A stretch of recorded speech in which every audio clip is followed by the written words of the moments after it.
A partir de este video vamos a comenzar a analizar una variedad de problemas conocidas como problema de flujo en redes. En general vamos a ver que comparten ciertas características.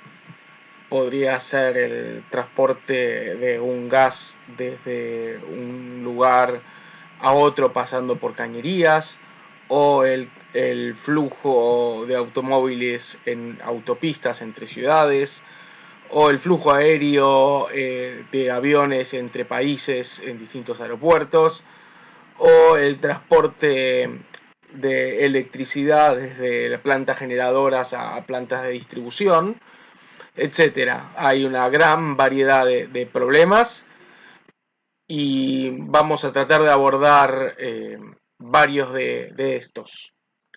Los primeros estudios de este tipo de problemas están vinculados a la logística, cuánto y cómo transportar la mayor cantidad de elementos, y también en el escenario bélico, por ejemplo, cómo sabotear las redes ferroviarias del enemigo para que se produzca desabastecimiento en el frente de batalla.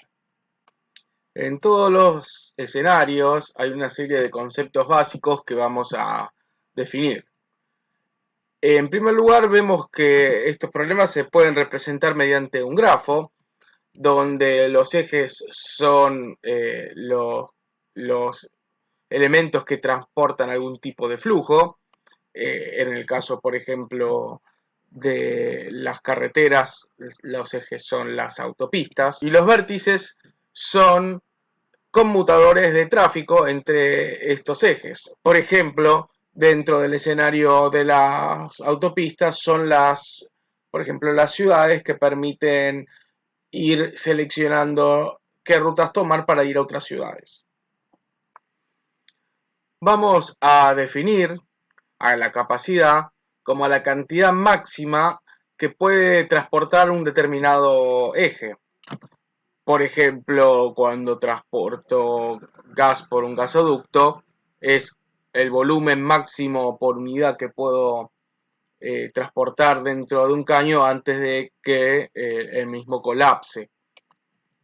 Por el otro lado tenemos la definición de fuente, que es el vértice que genera el tráfico saliente. En nuestro ejemplo, sería el productor o distribuidor de gas. Y sumidero es aquel vértice que absorbe el tráfico entrante.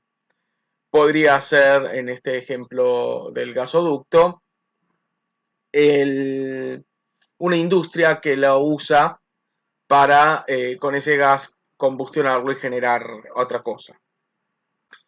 Y en última instancia, y es algo que muchas veces vamos a querer justamente determinar, es el flujo, que es la cantidad que se transporta en un eje.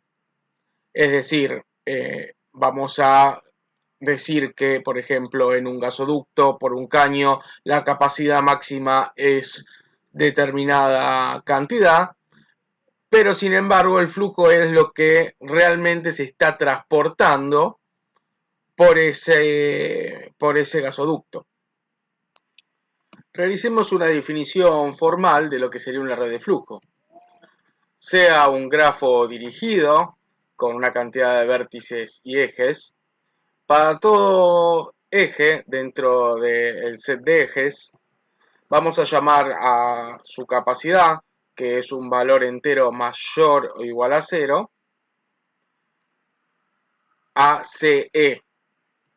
Y vamos a definir un nodo, un vértice en particular, que va a ser único, que llamaremos la fuente. Es aquel que no tiene ejes entrantes. Y por otro lado definiremos también un único nodo T llamado sumidero, que es aquel que no tiene ejes salientes. El resto serán vértices internos y serán conmutadores de flujo. Esta sería un ejemplo visualmente cómo sería una posible red de flujos, donde vemos que tenemos a S como la fuente, a T como el sumidero. En general S y T se suelen usar en la bibliografía para determinarlos.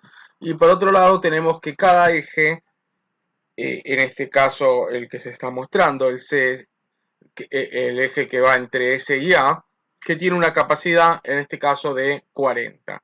Como se pueden observar, la fuente únicamente tiene ejes salientes, el sumidero tiene únicamente ejes entrantes y el resto de los ejes internos son simplemente conmutador, que reciben ejes con cierta capacidad y distribuyen en otros set de ejes con también cada una cierta capacidad definida. Caractericemos ahora el flujo, que es lo que se va a transportar por esa red, y vamos a decir que es una función f que a cada eje dentro de mi grafo le establece un valor real no negativo y que tiene que cumplir ciertas condiciones para ser un flujo de red válido.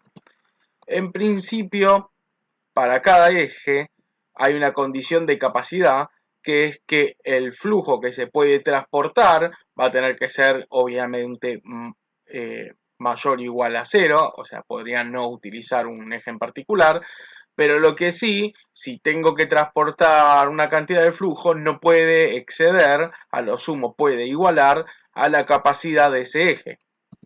Por otro lado, tengo la conocida como condición de conservación del flujo, que significa que esto está aplicado para cada vértice, excepto la fuente y el sumidero, que tienen características especiales, es decir, para todos los vértices internos.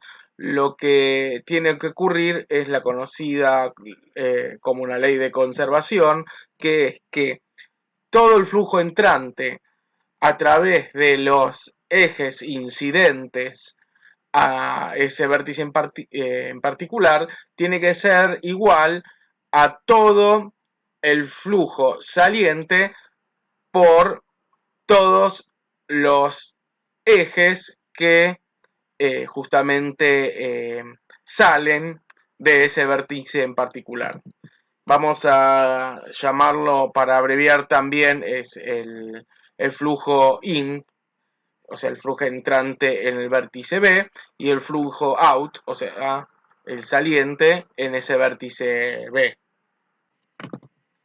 En los casos especiales, si hablamos de la fuente, vamos a decir que puede producir un flujo infinito, no acotado, es decir, que puede satisfacer todas las necesidades que se le soliciten.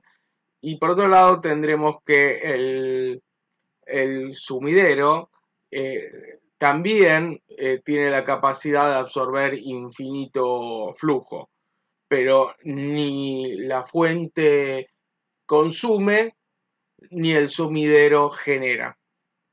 Bueno, finalmente llamaremos el valor del flujo, que es la cantidad de flujo generado por la fuente en una determinada instancia de mi red de flujo. Y eso lo podemos medir prácticamente haciendo una sumatoria entre los flujos que están circulando entre cada uno de los ejes salientes de mi nodo eh, fuente, mi nodo S. Veamos todas estas definiciones puestas en un grafo. Fíjense que en este caso ciertos ejes tienen dos valores. El primero es de la capacidad y el segundo es del flujo actual que se está transportando. Por ejemplo, en el eje de S a B tiene una capacidad de 80 y un flujo actual de 60. Fíjense que tenemos otros ejes más también que estás transportando flujo, y lo que podemos ver es que se cumplen para cada una de ellas la ley de capacidad, donde vemos que siempre lo que se está transportando es mayor a cero y menor a la capacidad del eje. En algunos casos está totalmente saturado, está lleno, o sea, está lleno, no se puede transportar nada más, y en otros casos todavía hay lugar para transportar. Por otro lado tenemos la ley de conservación y vemos eso en el nodo, en el vértice B. Están ingresando 60 del eje SB y están saliendo por un lado 10 en el eje BC y 50 en el eje BF. Por lo tanto se cumple la ley de conservación. Esa ley de conservación obviamente no tiene que cumplirse, dijimos, en S y en T. Eh, y por último vemos que el flujo total que se está transportando en este momento es la suma de los flujos de los ejes salientes de S. En este caso tenemos SA y SB. En SA lo que se está transportando es 0 y en SB lo que se está transportando es 60. Por lo tanto, el flujo de esta red actualmente es 60. Una vez que tengo mi red de flujo definida con, con sus capacidades en cada uno de los ejes, con su fuente y sumidero, lo represento en forma de grafo, y dentro de ese grafo me va a resultar muy útil la definición de un corte del grafo.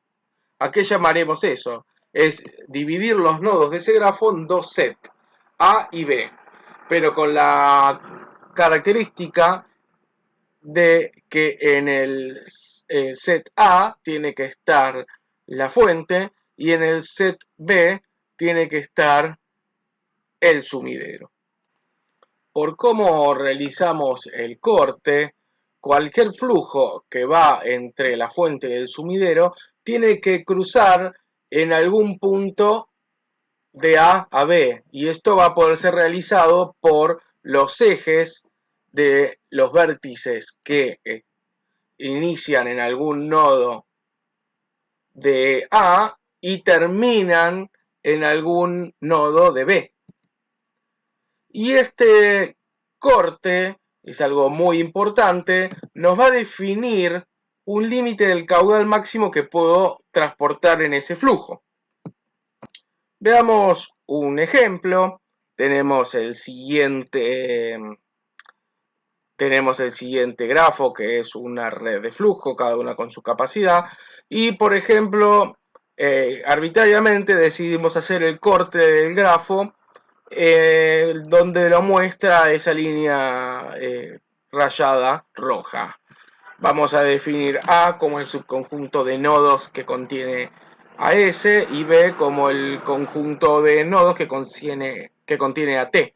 En el caso de A, entonces tiene a S, a B, a C, a E y a F. Y B, por otro lado, tiene a T, D y G. Vemos ahora, fíjense, está en un celeste más claro, cuáles son aquellos ejes que parten de algún nodo en A y finalizan en algún nodo en B.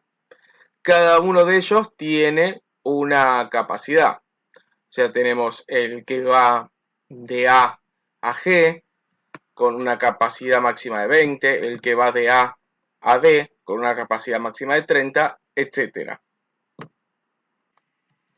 Si sumamos la capacidad de cada uno de estos ejes, en este caso 140, esto nos definirá una, una cantidad máxima o flujo máximo que podemos transportar de S a T. Esto es porque para llegar de S AT, tendrá que usar en algún momento sí o sí alguno de estos nodos. Para el mismo grafo puedo hacer otro corte, A y B, en este caso en A está S, A y B, y en B está C, D, E, F, G y T, y la capacidad, en este caso de este corte, son 150, es decir, es la capacidad del eje que va de A a B, más la capacidad del eje que va de A a D, más la capacidad que va de B a C, más la capacidad de P a F. Fíjense que cuando hay un eje que vuelve, no suma ni resta en la capacidad total del corte. Simplemente porque lo que nos interesa es la cantidad máxima de flujo que podría pasar de A a B. Fíjense entonces que dos cortes diferentes tienen capacidades de transporte máxima diferentes, es decir que en un caso, o sea, en el segundo caso, si bien el corte permite que pase 150 de S a T, la realidad es que esos 150 nunca se podrán ocupar todos, no se podrán saturar todos estos ejes, porque hay otro corte que tiene menor capacidad y por lo tanto ese corte está restringiendo al otro. En definitiva, podríamos ver cada uno de los cortes posibles ST y de esa forma determinar cuál es el corte con menor capacidad y eso determinaría cuál es la capacidad menor de S a T que podemos encontrar en el corte y por lo tanto el flujo máximo que podemos transmitir de S a T. Por ejemplo, si hago un corte dejando en A únicamente a S y en B al todo el resto de los nodos, vemos que el corte en este caso sería aún menor que los otros, sería 80 más 40, y en este caso sería 120, por lo tanto ahí tenemos otra restricción de flujo máximo que podemos transportar. Sin embargo, para estar seguros cuál es el flujo máximo que podemos transportar, tendríamos que calcular todos los cortes posibles y si tengo una gran cantidad de nodo, eso se torna inviable. Vemos entonces que el problema de el corte de mínima capacidad y el problema del flujo máximo están íntimamente relacionados. Y esto nos lleva a enunciar finalmente nuestro problema que queremos resolver, que es el problema del flujo máximo, que es, dado una red de flujo, encontrar el flujo máximo, o sea, del valor máximo posible, que podemos trasladar dentro de ello. Un método, un algoritmo para resolver eso, lo veremos en el próximo video.